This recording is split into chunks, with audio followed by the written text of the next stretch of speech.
오늘은 서론 없이 바로 한 절뿐인 본문을 함께 보면서 말씀을 시작하겠습니다. 항상 기도하고 낭망치 말아야 될 것. 본문대로 보시면 항상 기도해야만 한다. 그리고 낭망치 말아야 한다. 라고 하는 것을 비유로 더 확실하게 예수님이 설명하셨습니다. 그래서 항상 기도하라. 또 낭망치 말아라 라고 하는 것은 예수님의 말씀입니다. 그런데 이 말씀은 지난 시간까지 보았던 인자의 날들과 인자의 날과 직결되는 예수님의 말씀이고 명령입니다. 다시 말하면 1절은 인자의 날을 기다리는 하나님을 주인 삼고 사는 주의 제자들, 세상으로부터 반드시 있을 고난과 핍박을 어떻게 감당하면서 이기면서 살아갈 수 있을까? 믿음이 변질되지 아니하고 세상의 고난과 핍박을 이기며 살 수 있을까? 그 승리하는 삶의 비결을 주께서 말씀하신 것이 오늘 1절입니다. 사실 주의 말씀을 듣고 있는 제자들은 모두 순교할 수밖에 없는 그런 고난의 시대를 살아야 합니다. 그 제자들에게 항상 기도하라. 그리고 낭망하지 말라라고 충고하시고 뒤이어 두 개의 비유를 말씀하시죠. 불의한 재판관의 비유와 바리새인과 세리의 기도의 비유를 가지고 더욱 세심하게 왜 기도해야만 하는가, 왜 낭망하면 안 되는가를 가르치십니다. 이 비유 부분은 다음 시간에 보기로 하고 오늘은 바로 이 한 절 가지고 함께 주의 말씀을 주목할 터인데, 이런 어떤 세상에서 낙심할 수밖에 없고 또 핍박받을 수밖에 없는 그런 하나님의 자녀들에게 기도야말로 그 세상을 이기게 하는 그런 힘이고 가장 큰 능력입니다. 우리가 항상 듣고 상식적으로 알고 있는 내용들이죠. 그래서 사도 바울도 고난 가운데 있는 데살로니가 교회에 기도하라고 권면했습니다. 데살로니가전서 5장 17절 봅시다. 쉬지 말고 기도하라. 오늘 우리가 보는 항상 기도하라라고 하는 이 항상과 또 쉬지 말고는 24시간 쉬지 말고 항상 기도하라는 의미가 아니죠. 어떤 상황에 처하더라도, 다시 말하면 기도해야만 할 상황에서 그 기도를 쉬지 말고 항상 기도하라라고 하는 말씀입니다. 자, 그러면 사도 바울은 왜 데살로니가 교회에 쉬지 말고 기도하라라고 당부했을까? 그 답은 그 앞에 데살로니가전서 5장 2절에서 6절에 있습니다. 한번 봅시다. 주의 날이 밤에 도적같이 이를 줄을 너희가 자세히 알미니라. 저희가 평안하다 안전하다 할 그때에 잉태된 여자에게 해산할 고통이 이름과 같이 멸망이 호련히 저희에게 이르리니 결단코 피하지 못하리라. 형제들아 너희는 어둠에 있지 아니하며 그날이 도적같이 너희에게 임하지 못하리니 너희는 다 빛의 아들이요 낮의 아들이라. 우리가 밤이나 어두움에 속하지 아니하나니 그러므로 우리는 다른 이들과 같이 자지 말고 오직 깨어 근신할지니라. 자, 먼저 4절에서 하나님의 자녀들은 인자의 날이 도적같이 임하지 않는다는 말씀은 인자의 날이 언제인지 알아서 그 날을 준비할 수 있다라고 하는 의미가 아니죠. 인자의 날은 아무도 모릅니다. 그러나 그럼에도 불구하고 하나님을 주인 삼고 사는 하나님의 자녀들은 인자가 도적같이 임해도 결코 그것 때문에 당황하거나 그것 때문에 해를 당하지 않는다는 말입니다. 왜입니까? 예수님은 주의 자녀들을 위해서 그 처절한 고통 가운데 죽어 주신 분입니다. 그분이 이 땅에 오셔서 심판하실 때 자신을 몸소 내어주신, 그래서 하나님의 자녀 삼으신 자들을 심판하실 리가 없기 때문에 주의 자녀들은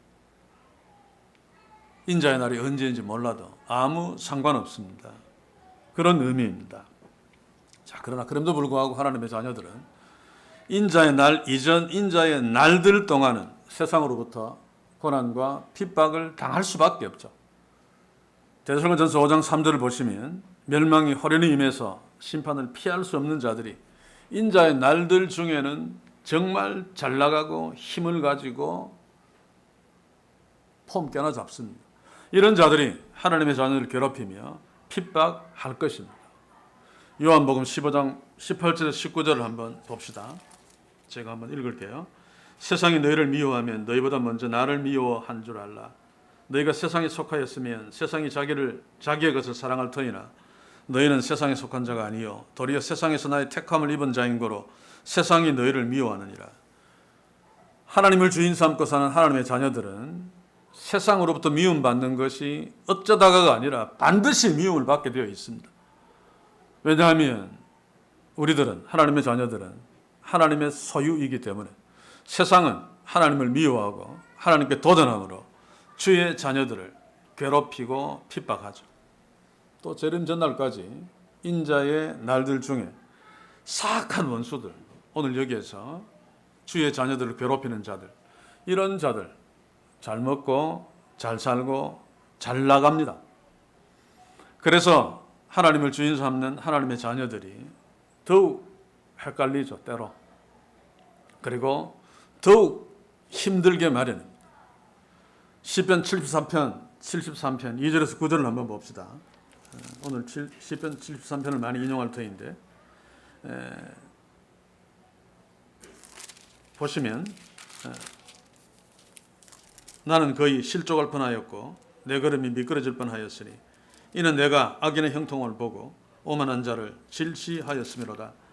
저희는 죽을 때에도 고통이 없고 그 힘이 강건하며 타인과 같은 고난이 없고 타인과 같은 재앙도 없나니 그러므로 교만이 저희의 먹거리요 강포가 저희의 입은 옷이며 살찜으로 저희의 눈이 솟아나며 저희 소득은 마음의 소원보다 진하며 저희는 능욕하며 악하게 압제하여 말하며 거만히 말하며 저희 입은 하늘에 두고 저희 혀는 땅에 두루 다니도다.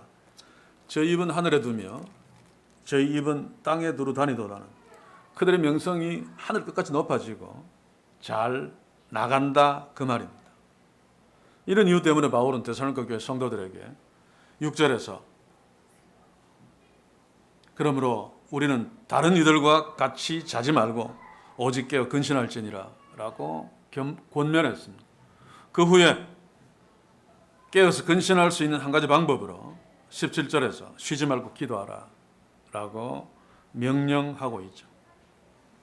그러면 우리는 왜 이 땅을 살면서 쉬지 말고 기도해야 되는가?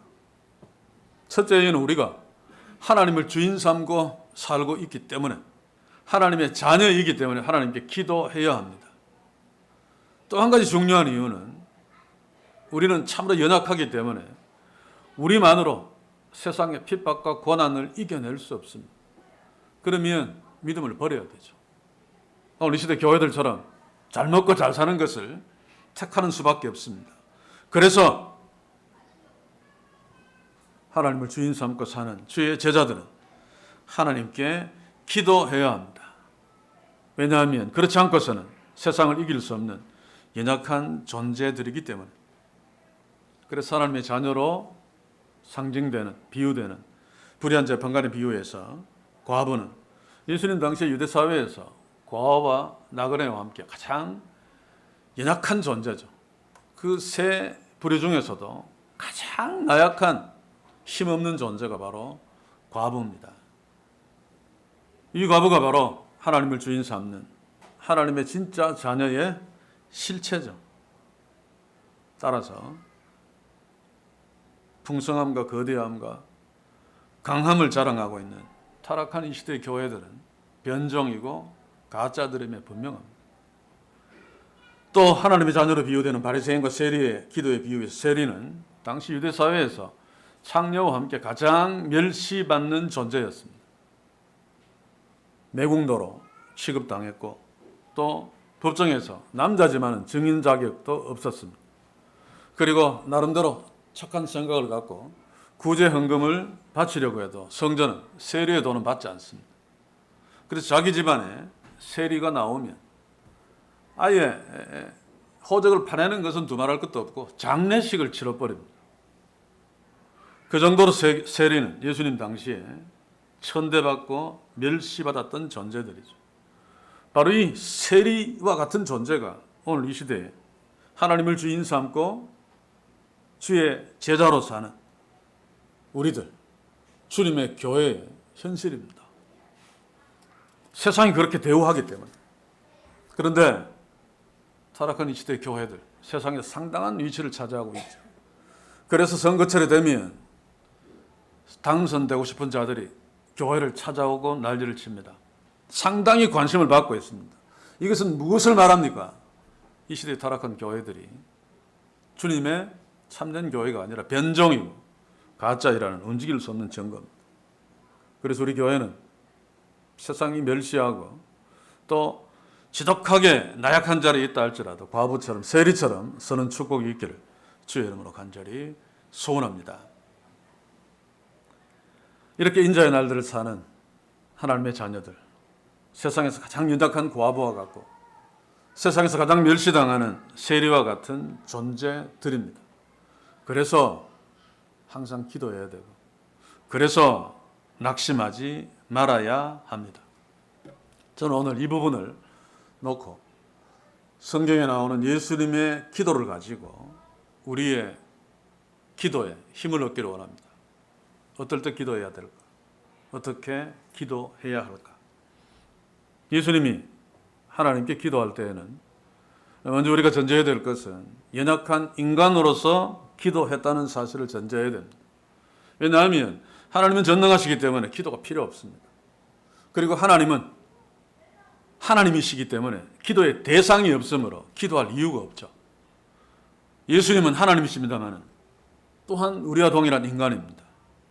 그래서 연약함에 처해 있습니다. 그러므로 하나님께 기도하셨습니다. 공간복음서에 보면 예수님의 기도는 마태복음에 2번, 마가복음에 4번, 누가복음에 9번 기록되어져 있습니다. 물론 긴 기도가 기록되어져 있는 요한복음은 제외시키고. 자, 그런데 물론 예수님은 날마다 시시때때로 하나님께 기도했을 것입니다.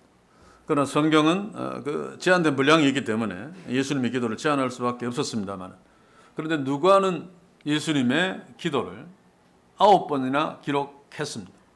물론 성령의 감동하심에 의해서입니다만, 그럼에도 누가가 예수님의 기도에 대해서 관심과 중요성을 간과하지 않았기 때문이라고 생각되어집니다. 그래서 공간복음에 예수님의 비유가 참 많습니다만 기도에 대한 비유는 3개밖에 없습니다. 그런데 그 3개 모두가 누가복음에 기록되어져 있죠. 소위 떡강청의 비유. 이 떡강청의 비유 아닙니다. 제목 잘못된 것이고. 그리고 이제 우리가 앞으로 볼 불의한 재판관의 비유, 또 바리새인과 세리의 기도의 비유.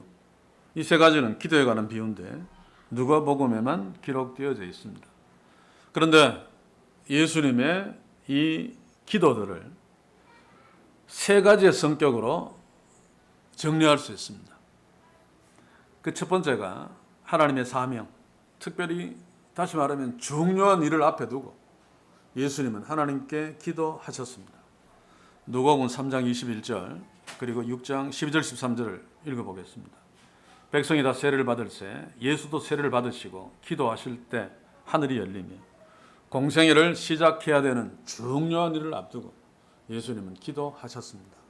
누가복음 12장 13절 이때 예수께서 기도하시러 산으로 가서 밤이 맞도록 하나님께 기도하시고 밝음에 그 제자들을 부르사 그 중에서 12를 택하여 사도라 칭하셨으니 12제자를 택하시는 중요한 일을 앞두고 오순절 이후에 교회의 성패를 결정짓는 중요한 일이죠. 예수님은 제자들을 택하시는 일을 앞두고 기도하셨습니다. 그리고 두 번째 특징은 사람들에게 인기가 올라가고 잘 나갈 때 예수님은 기도하셨습니다. 누가복음 5장 15절 16절 예수의 소문이 더욱 퍼지매 허다한 무리가 말씀을 듣고 자기 병도 나음을 얻고자 하여 모여오되 예수는 물러가사 한적한 곳에서 기도하시니라. 누가복음 9장 17절 18절 먹고 다 배불렀더라 그 남은 조각 12바구니를 거두니라. 예수께서 따로 기도하실 때 이 오병이의 기적 이 부분은 요한복음에서 더 적나라하게 묘사하고 있죠. 오병이의 기적을 본 사람들이 군중들이 예수님을 억지로 임금 삼으려고 했습니다. 바로 출세하는 거죠. 그래서 예수님이 깜짝 놀라서 주의 제자들을 그들로부터 떼어놓으시고 갈릴리 호수를 빨리 건너게 하시고 예수님은 따로 산에 올라가 기도하셨습니다. 잘 나갈 때 사람들이 막 환호할 때 그때가 바로 기도할 때입니다. 예수님은 그때 기도하셨습니다. 그리고 세 번째는 지독한 고통과 수치의 절정, 다시 말하면 십자가를 앞두시고 기도했습니다.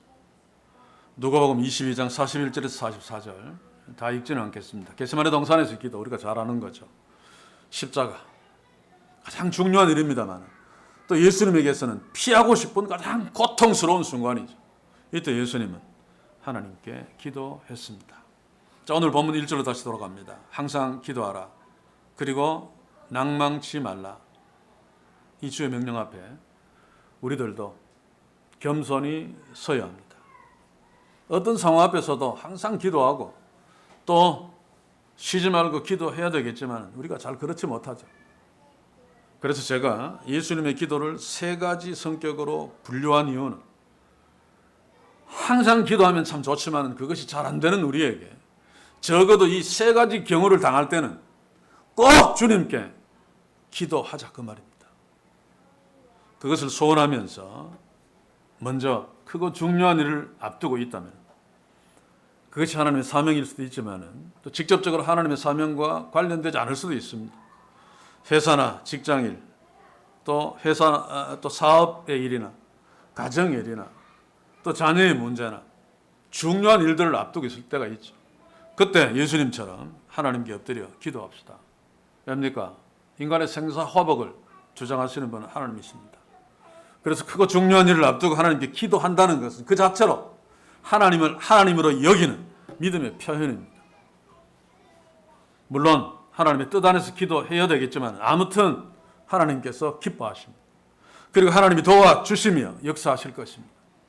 그러므로 크고 중요한 일을 앞두었을 적에 반드시 하나님께 엎드려 주님처럼 기도할 수 있는 축복이 우리에게 있기를 소원합니다. 하나님께서 역사하셔서 성공하고 승리하는 축복 주실 것으로 믿습니다. 두 번째는 내 일이 잘 풀리고 정말 잘 나갈 때 하나님께 기도해야 하는 것을 잊지 말아야 됩니다. 바로 이 기도가 첫 번째 경우보다 훨씬 더 중요하죠. 왜입니까? 그거 중요한 일을 앞두고 기도했으나 그 일이 실패했습니다. 그렇다면 다시 계획을 세워서 또 시도하고 기도하고 할 수 있습니다. 그런데 잘 나가고 잘 풀리고 할 때 주님처럼 기도하지 아니하고 나아간다면 우리 인간들은 100% 교만에 빠져서 세상을 주인 삼고 폼 잡으면서 잘난 척하며 살 수밖에 없습니다. 여기에는 예외가 없습니다. 그렇다면 망할 수밖에 없죠. 그래서 잘 나갈 때 하나님께 기도하는 것 아무리 강조해도 지나치지 않습니다. 그런데 잘 나갈 때 거의 대부분 하나님께 기도하지 않으므로 자기도 모르는 채 망하는 길을 가는 자들이 많습니다. 사랑하는 성도 여러분, 우리는 평안할 때 잘 나갈 때 기도합시다. 그런데 정말로 잘 안 되죠. 그래서 매일매일의 말씀 묵상은 너무나도 중요합니다. 말씀 앞에 서면 살아계신 하나님, 크신 하나님 앞에 설 수밖에 없죠. 그러면 잘 나갈 때도 교만하지 않을 수 있습니다. 겸손하게 하나님 앞에 엎드려 기도할 수 있습니다. 그러므로 우리 모두는 날마다 말씀 앞에 섬으로 하나님을 날마다 만나 잘 나갈 때 교만하지 아니하고 하나님께 엎드려 기도함으로써 더 잘 나가고 더 잘 되는 축복이 있기를 주의 이름으로 간절히 소원합니다. 그리고 세 번째, 극단적인 고난 앞에 있을 적에 겟세마네 동산에서 주께서 땀방울이 핏방울이 되도록 기도하신 것처럼 기도해야 합니다. 그러나 잘 나갈 때도 하나님께 기도 잘 안 합니다만 그때는 너무 잘 나가서 하나님을 잊어버립니다만 그러나 너무너무 어려울 때 잘 나갈 때보다 기도하기가 훨씬 더 힘듭니다. 왜냐하면 그 고통이 너무 크기 때문에 고통에서 잘 헤어나오지 못하죠. 그러나 이때야말로 하나님을 의지하면서 하나님을 인정하면서 나의 고통을 주께 맡기고 기도해야 합니다. 너무너무 중요합니다. 특히 고통이 깊으면 깊을수록 하나님께 기도하기가 더 어려워지는데, 그렇다고 해서 하나님께 기도하지 못한다면은 그 낭망의 늪에서 결코 헤어나오지 못할 것입니다. 더 이상 다시 일어서지 못할 것입니다. 물론 그런 일은 없습니다, 주의 자녀들에게는. 그러나 낭망했을 적에, 깊은 고통 가운데 있을 적에 기도하기가 참으로 어렵기 때문에 주께서 낭망하지 말고 기도해라, 기도하고 낙심하지 마라 라고 말씀하셨습니다. 그래서 우리가 이 말씀을 기억하면서 겟세마네 동산에서 예수님이 땀방울이 되도록 기도하셨듯이 우리가 고통 가운데서도 억지로 주께 엎드려 기도한다면 주께서 낭망의 늪을 치워주시고 회복시켜 주시며 도리어 놀라운 축복을 허락해 주실 것입니다. 사랑하는 성도 여러분, 우리 모두는 아무리 까무러칠 만한 고통 가운데 있다 할지라도, 다른 것은 몰라도 나의 아버지 하나님을 놓치지 않고 하나님께 기도하는 축복 반드시 있기를 소원합니다. 그래서 다시 한번 강조합니다만, 매일의 말씀 묵상 앞에 서서 매일매일 하나님을 만납시다. 그러므로 하나님의 위로와 하나님의 회복과 하나님의 축복을 모두 누리는 우리 될 수 있기를 주의 이름으로 간절히 소원합니다. 우리가 기절할 만한 고통의 때라도 하나님께 기도해야 하는 이유는 예수님의 걱정대로 낭망의 늪에서, 낙심의 늪에서 허우적대지 않기를 위해서입니다. 1절을 다시 봅시다. 항상 기도하고 낭망치 말아야 될 것을. 이것을 원문대로 직역하면 너희는 언제나 기도해야만 한다. 그리고 낙심하지 말아야만 한다 입니다. 이 문장 속에 영어의 must에 해당되어지는 헬라어 day가 있죠. 반드시 기도해야 된다. 반드시 낙심하지 말아야 된다. 그 말입니다. 이 말씀을 보통 어떻게 이해하는가 하면 기도해라. 근데 기도했는데 응답되지 않는다. 그러면 낙심하기 쉬운데 기도가 응답되지 않더라도 낙심하지 아니하고, 재판관의 비유에서 과부가 끈질기게 늘어붙어 그 뜻을 이룬 것처럼 낙심 대신에 과부처럼 끝까지 끈질기게 기도하면 하나님께서 응답하신다로 이해하고 있죠. 그러나 그것은 극히 부분적인 한 부분입니다. 이 기도해야 한다라고 하고 낙심하지 말아야만 한다 하고는 직접적으로 인과관계가 없습니다. 하나님이, 주님이 따로따로 명령했죠. 그래서 기도해야만 한다 해서 응답되지 않는 경우는 낙심치 말아야만 한다의 한 가지 이유일 뿐입니다. 우리가 기도 응답 말고도 이 땅을 살면서 낙심할 일들이 얼마나 많습니까? 왜냐하면 하나님을 주인 삼고 사는 주의 제자들은 세상이 가만두지 않기 때문입니다. 성육신 하신 예수님은 무죄한 의인입니다. 그럼에도 불구하고 유대 당국자들로부터 얼마나 무시당하고 멸시를 당했습니까?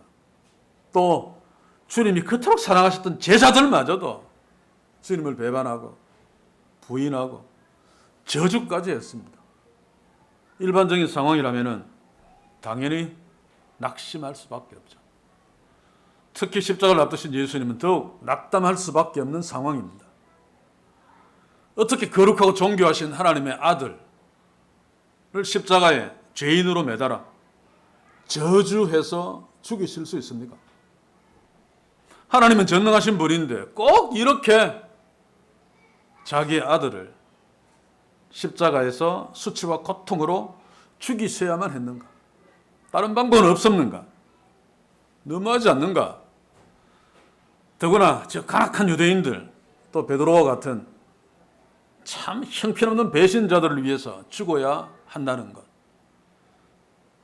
이런 상황들을 놓고 본다면 예수님은 낭망할 수밖에 없습니다. 그래서 겟세마네 동산의 기도를 보면 예수님은 낙심천만 직전까지 가셨음을 엿볼 수 있습니다. 누가복음 22장 42절 봅시다. 아버지가 만일 아버지의 뜻이여든 이 잔을 내게서 옮기시옵소서. 이 말씀을 보면 예수님은 정말로 인간으로서 십자가를 원치 않았음에 분명합니다. 십자가를 지시는 것이 하나님의 뜻인 줄 예수님은 이미 아셨죠. 이미.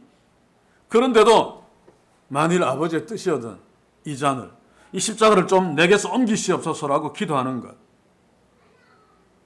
하나님의 뜻인 줄 알면서도 하나님의 뜻이면 이라고 시치미를 뚝 따고 십자가를 좀 치워주십시오라고 하는 것은 그 십자가가 얼마나 고통스러운 것인가. 그리고 인간 예수님에게 얼마나 낭망할 수밖에 없는 것인가를 알 수 있는 대목입니다. 그럼에도 불구하고 예수님은 낙심천만에 무너지지 아니하고 하나님께 엎드려 기도하셨기 때문에 그의 결말은 낙심천만이 아니라 아버지의 원대로 되기를 원하나이다로 승리하며 마칠 수 있었고 십자가로 실패 없이 지실 수 있었습니다. 한마디로 이야기하면 겟세마네 동산의 기도가 십자가를 승리케 하셨다 그 말입니다. 사랑하는 성도 여러분, 산헤드린 공회에 의해서 돌에 맞아 죽은 스데반, 그는 죽음을 두려워하지 않는 사람입니까? 우리와 똑같이 죽음이 두려운 사람이면 틀림없습니다. 그럼에도 스데반은 겁내지 않고 담대하게 산헤드린 공회 앞에서 하늘의 말씀을 외쳤습니다. 아마 그 마음 속에는 저도 스데반 소위 말하는 빙이라 그럽니까? 하고 동치시켰어. 많은 상상들을 해보았습니다만 아마 스데반은 거의 내가 이런 위험 속에서도 담대하게 하나님의 말씀을 저들에게 전하면 하나님이 나를 저들로부터 보호해 주실 거다라고 생각했을지 모릅니다. 그런데도 돌에 맞아 죽을 수밖에 없는 순간을 피할 수 없는 상황이 닥치죠. 그럴 때 스데반은 무슨 생각을 했을까? 혹시 낙심하지 않았을까? 하나님이 어디에 계시는가? 왜 지금 저 악한 놈들로부터 돌에 맞아 죽을 위기에 처해 있는 나를 왜 그냥 두시는가? 왜 나를 보호해 주지 않는가? 라고 하면서 낙심천만 했을 가능성이 있어요. 충분합니다. 그럴 가능성. 그러나 스데반은 낙심하지 않았죠. 연약한 인간임에도 불구하고 왜입니까? 기도했기 때문입니다. 사도행전 7장 59절 60절을 한번 봅시다.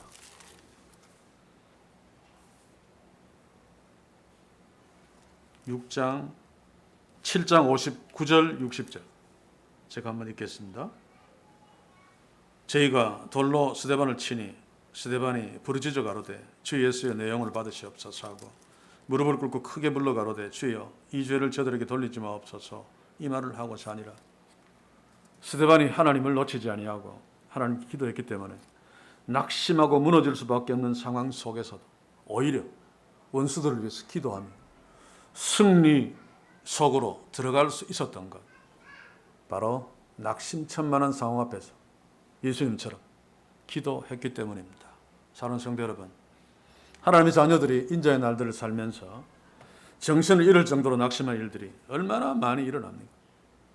바울같이 위대한 사도가 개 같은 네로에게 목이 잘려 죽었습니다. 우리가 그 장면을 만약에 보았다면 어찌 우리가 낙심하지 않을 수 있습니까?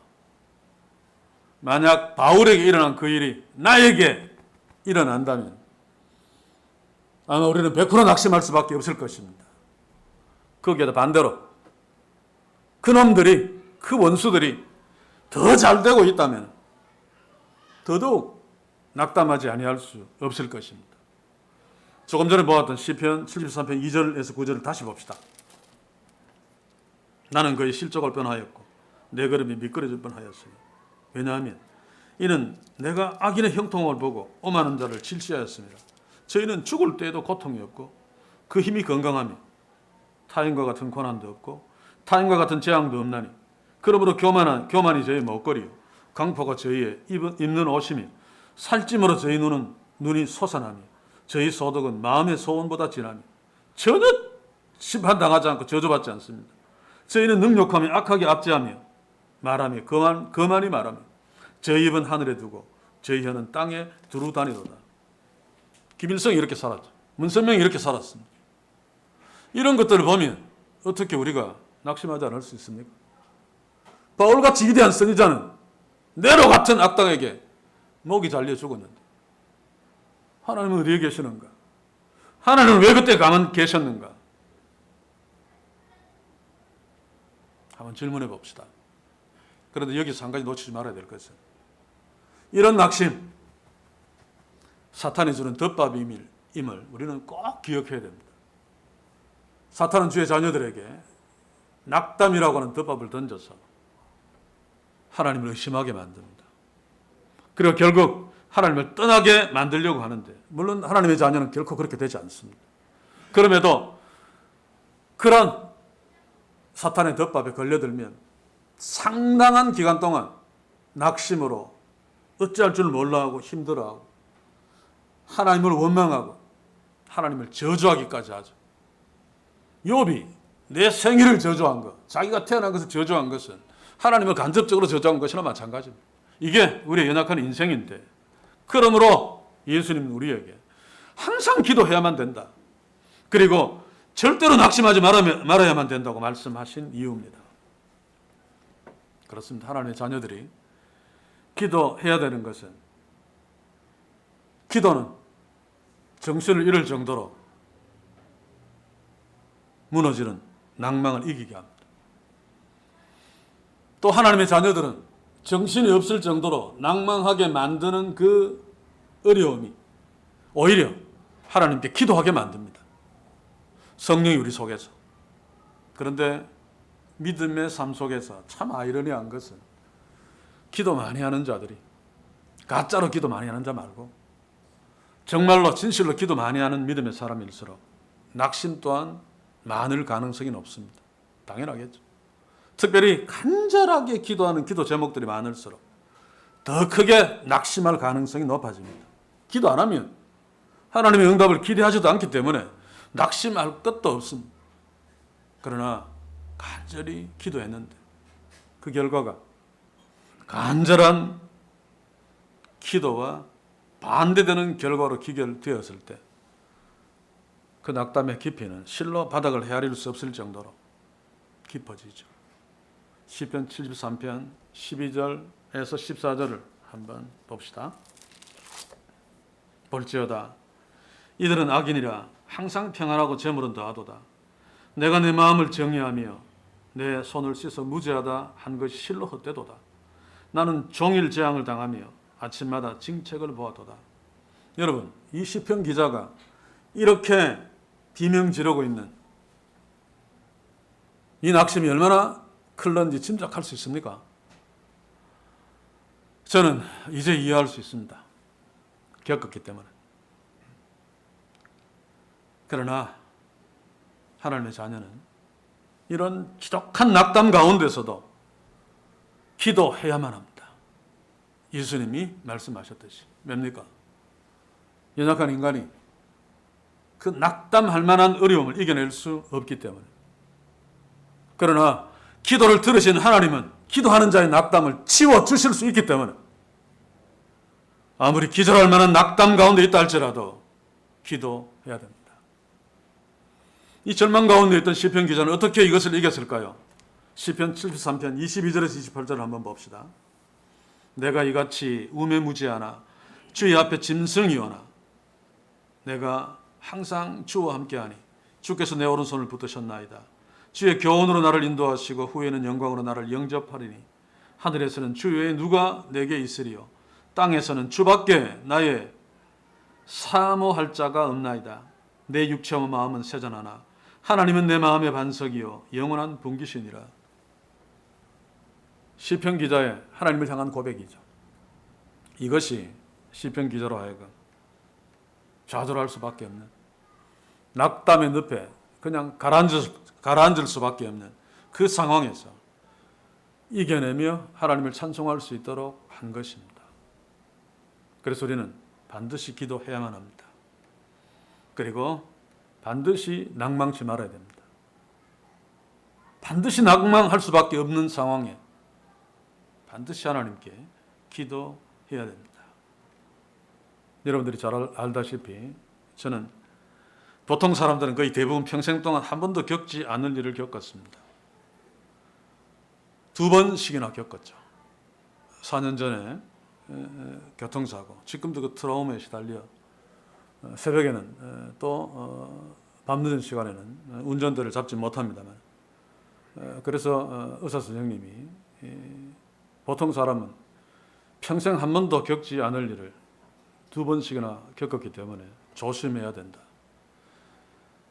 잘 치료하지 않으면 심각한 상황으로 갈 수 있다고 저한테 주의를 주었습니다. 제가 얼마나 고통스러웠으면 지인한테 하나님의 자녀라면 그런 단어를 쓰지 말아야 되는데 그런 단어를 썼습니다. 나는 하루하루 지옥 같은 삶을 살고 있다. 정말 정신을 잃을 정도로 낙담이 내 뼈 깊숙이 파고 들었습니다. 그러나 저는 평소에 목사니까 그렇겠습니다만 기도할 제목들이 참 많죠. 성도님들도 있고 여러 가지. 그래서 보통 2시간에서 3시간, 2시간 반 정도는 기도합니다. 물론 더 짧게 기도할 때도 있고 어떤 때는 하루 종일 기도 못할 때도 있습니다만, 그런 어떤 습관 때문에 본능적으로 하나님 앞에 엎드립니다. 그러나 할 말이 없습니다. 그래서 책상 앞에 머리를 책상에 대고 기도합니다만, 하나님, 주여, 아버지,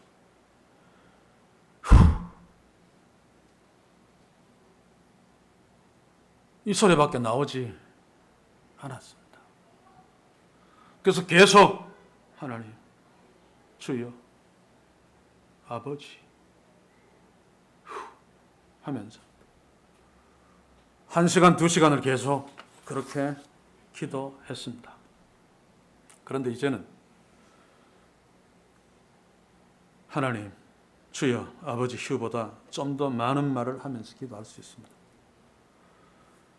이제 저의 육체와 마음이 한 50% 정도 회복되어졌다고 여겨집니다. 그 이상일 수도 있고, 물론 의사는 앞으로 6개월 이상 더 치료해야 된다고 합니다만, 그래서 계속해서 여러분들도 저를 위해서 기도해 주십시오.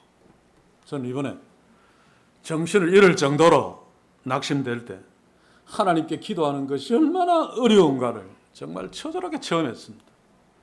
그러나 그럼에도 불구하고 또 하나, 정신을 잃을 정도로 낙담한 그런 일들 중에라도 또 주여, 하나님, 이런 말만 할 수밖에 없는 경우라도 그런 말만 하면서도 하나님께 기도해야만 된다는 사실을 또한 몸소 절실하게 깨달았습니다.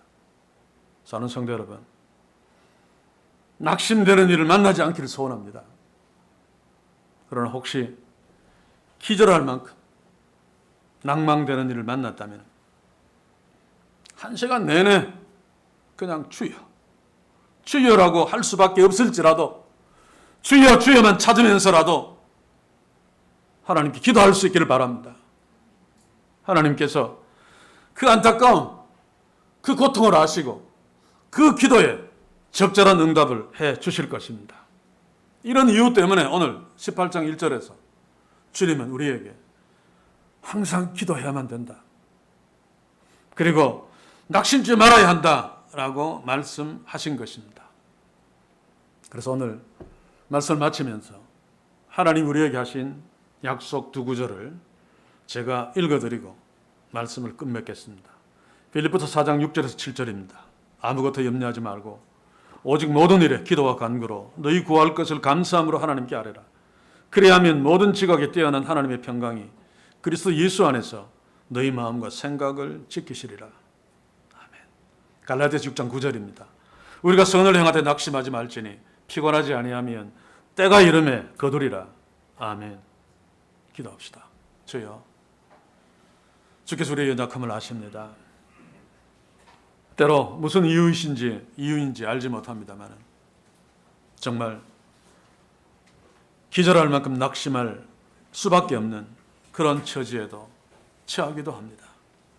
저 이 시간에 좀 간절히 기도합니다만 우리 믿음의 자녀들, 또 그 가정, 그 하는 일들, 그 모든 것들 가운데 기절할 만큼 낙담한 일을 만나지 않도록 주여 지켜주시되, 혹 어려운 일에 처했다 할지라도 하나님께 기도하는 것을 잊지 않도록 성령께서 도와주옵소서. 중요한 일을 앞두고도 기도하게 하시고, 잘 나가고 일이 잘 될 때에도 기도하게 하시되, 특별히 낙담되어 주저앉았을 때 주께 기도할 수 있도록 주의 성령이여 우리 속에서 탄식하며 먼저 기도해 주시옵소서. 그러므로 다시 주의 회복과 주의 도우심으로 인한 승리를 위해 일어나서 한 걸음 한 걸음 걸어나갈 수 있도록 우리 모두를 그렇게 축복해 주시옵소서. 예수님의 이름으로 기도하옵나이다. 아멘.